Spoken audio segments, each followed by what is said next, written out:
They did a study of California entrepreneurs and asked them, how do you make your decisions? These are people who built a business from nothing to hundreds of millions or billions of dollars.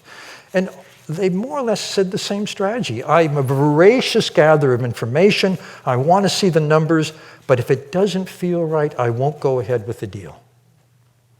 They're tuning into their gut feelings. I know someone, I grew up in the farm region of California, the Central Valley, and my high school had a rival high school in the next town, and I met someone who went to that other high school.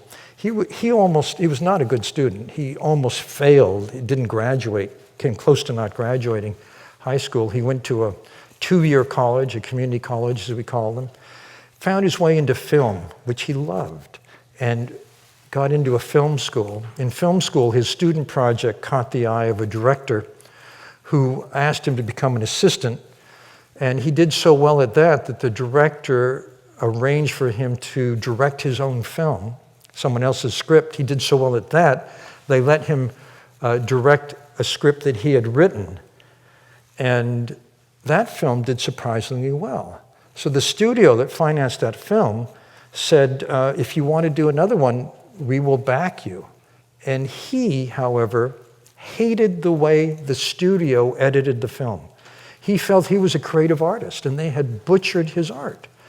He said, I'm going to do the film on my own. I'm going to finance it myself. This was, everyone in the film business that he knew said, this is a huge mistake.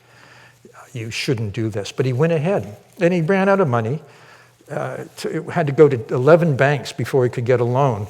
He managed to finish the film. You may have seen the film. It's called Star Wars.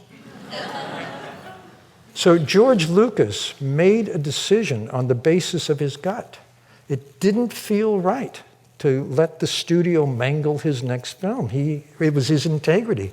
And this inner sense is ethical. It's an ethical rudder. You know, it answers the question, is what I'm about to do in keeping with my sense of meaning, values, purpose, and ethics?